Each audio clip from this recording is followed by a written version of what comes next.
welcome to Is This Lit? I'm Casey, and have I got a tale for you? A throwback from 2012, Lollipop Chainsaw is a comedy horror hack and slash, developed by Grasshopper Manufacture for the PS3 and Xbox 360.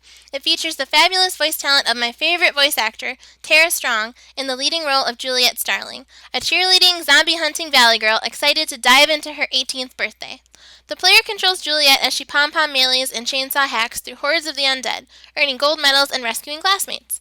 These medals can be cashed in at shop-to-shop.zom stores to purchase new moves and combos, as well as permanently stat-boosting items. It's a witty tongue-in-cheek romp through classic B-movie camp and stereotypical cringy dialogue and stereotypes. But is it lit? To this question, I offer up the hero's journey.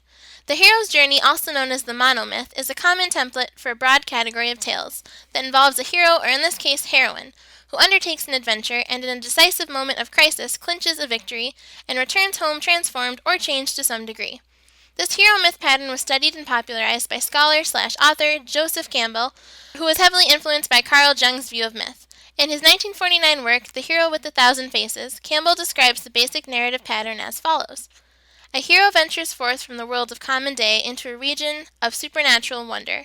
Fabulous forces are there encountered, and a decisive victory is won. The hero comes back from this mysterious adventure with the power to bestow boons on his fellow man.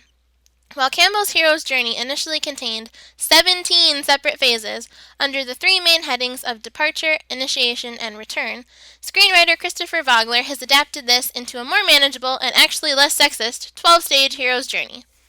The 12 stages occur as follows. Ordinary world, call to adventure, refusal of the call, meeting the mentor, crossing the threshold, tests allies and enemies, approach to the inmost cave, ordeal, reward, the roadblock, resurrection, and finally, return with the elixir. Now let's get into a little more detail here and see how Lollipop Chainsaw stacks up. Number 1. Ordinary world. This is the average everyday life the main character participates in initially, oblivious to the adventure to come. It establishes the character as a human just like you or me and makes them easier to identify with later. The game does a great job of establishing our main character Juliet and her stereotypical, popular high school cheerleader persona with the first cutscene. She goes to school, has a perky, loving family, and a dreamy boyfriend named Nick. She's human, she's likable, and most importantly, she doesn't seem extraordinary in any real way. Number 2. Call to adventure.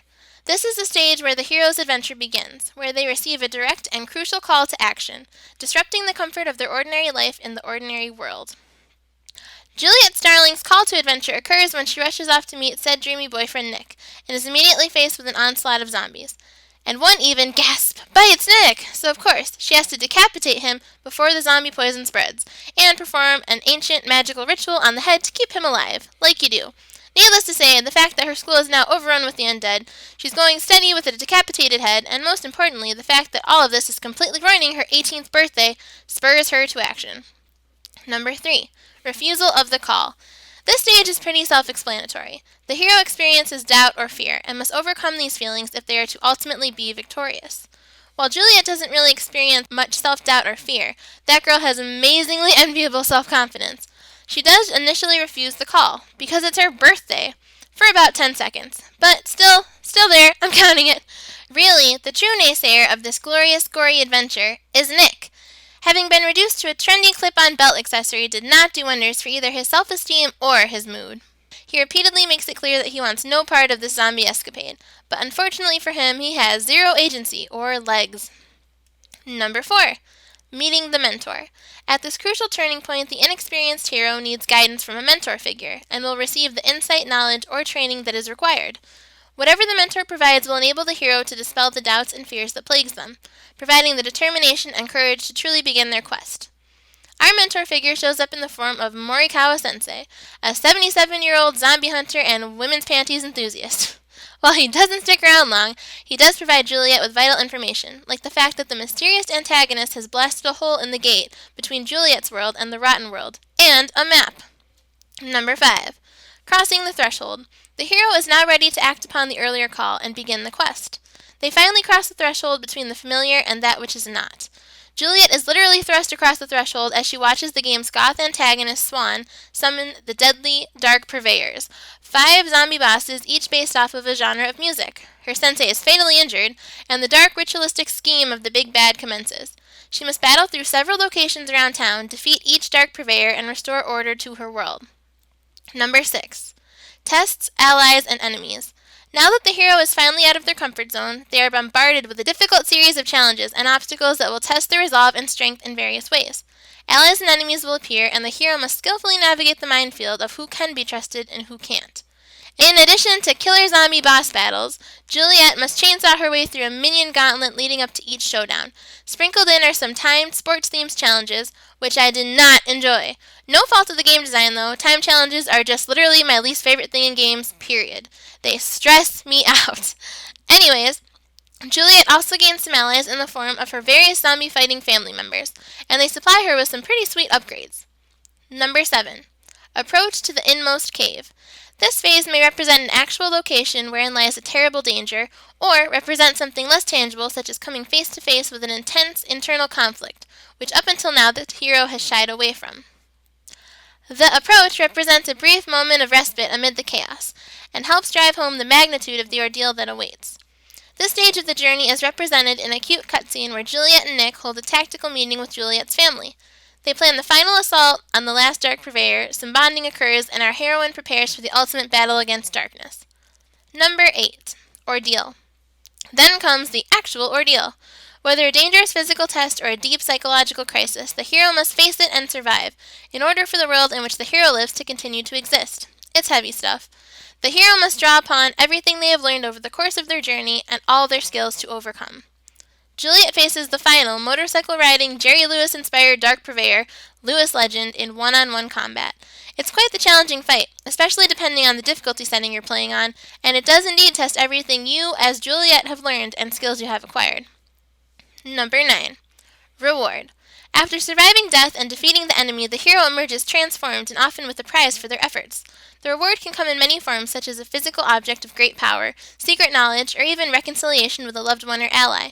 It might seem like the worst is over, however the hero will quickly have to put celebrations on hold and prepare for a remaining or unexpected final struggle. Firstly, the rewards. Juliet vanquishes the Dark Purveyor only to gain the secret knowledge that she played right into the villain's hands.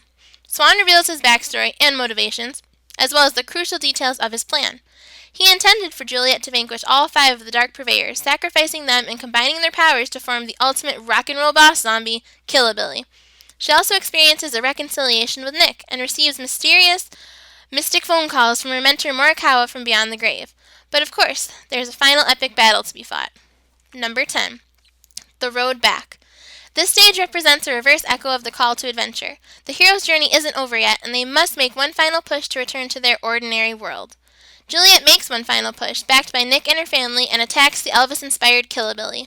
However, in a tense moment, her dad seemingly sacrifices himself while riding a motorcycle strapped with TNT into the zombie, and Juliet breaks down. She has to summon every ounce of inner strength that she possesses and carry on for her father's memory. Number 11. Resurrection. This phase is the climax of the journey, and the hero must have their final and most dangerous encounter with death. This final battle represents something far greater than the hero's own existence, and if they fail, it will have devastating consequences for the ordinary world and the lives of those left behind. Ultimately, the hero will prevail and emerge reborn. The fate of the world hangs in the balance as Juliet Starling must finally vanquish Killabilly. To do this, however, Nick must be sacrificed, and Juliet must face and come to terms with the death of both her father and her boyfriend. The two are able to self-destruct the zombie from the inside, and Juliet escapes the fiery inferno. Victorious, Juliet has saved the world and undergone some serious personal growth in the process. She has saved her ordinary world, but at great personal cost. Number 12. Return with the elixir. Finally, the endgame. The victorious hero returns home to their ordinary world a changed person with their final reward. This final reward can be literal or metaphoric, a cause for celebration or a striking self-realization. Whatever form it may take, it represents 3 core things: change, success, and proof of journey. Enemies are punished, allies are rewarded, and the story reaches its resolution. Juliet's world is saved, and as a reward for Nick's heroism, he is restored to life. Although there was a minor mix-up, and now he has Morikawa's body. Juliet's father is revealed to have survived the crash, and finally, Juliet, Nick, and her family are able to return home and celebrate Juliet's birthday. The world's savior, Juliet, gets her family, the return of her significant other, and a big birthday bash as the climactic reward for her Herculean efforts. Lollipop Chainsaw fits the classic formula to a T. Not so bad for a game written off as stupid or just a skinfest. Is it silly and campy with a whole lot of fan service? Oh, most definitely. But it also provides a fun and solid narrative in a classic vein. Is it secretly on par with Moby Dick? Of course not, but it's not trying to be. But if you're looking for a short and sweet traditional hero story with some really upbeat atmosphere and genuinely likable characters, look no further. So the final question, is this lit? I say yes. Thanks for watching, guys. It's been lit, fam.